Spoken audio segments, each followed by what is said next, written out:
क्या एलियंस इसमें शामिल हैं? त्रिभुज में पहली बड़ी गायबी क्या थी? लोग सालों से बरमूडा त्रिभुज के रहस्य को सुलझाने की कोशिश कर रहे हैं।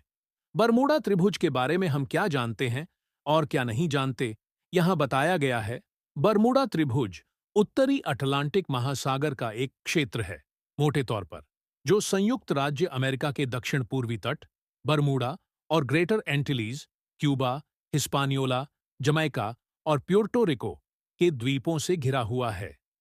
बरमूडा त्रिभुज की सटीक सीमाओं पर सार्वभौमिक सहमति नहीं है। कुल क्षेत्रफल का अनुमान 5 लाख और 1 करोड़ 5 लाख 10 हजार वर्ग मील, 3 करोड़ और 3 करोड़ 9 लाख वर्ग किलोमीटर के बीच है। सभी अनुमानों के अनुसार इस क्षेत्र का आकार अस्पष्ट रूप से त्रिभुजाकार है।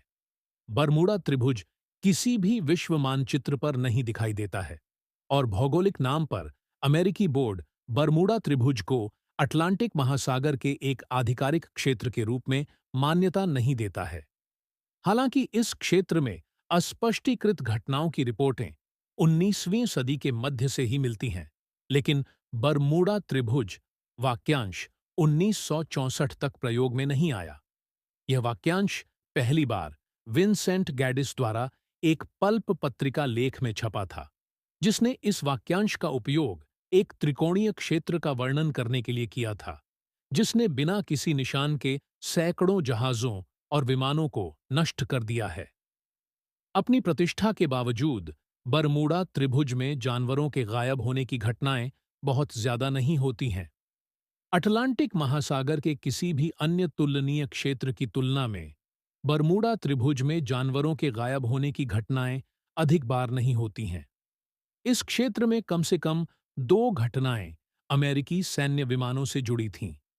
मार्च 1918 में ब्राजील से मैरीलैंड के बाल्टीमोर जा रहा कोलियर यूएसएस साइक्लोप्स बरमूडा त्रिभुज के अंदर गायब हो गया था। इसके गायब होने का कोई स्पष्टीकरण नहीं दिया गया और इसका कोई मलबा भी नहीं मिला।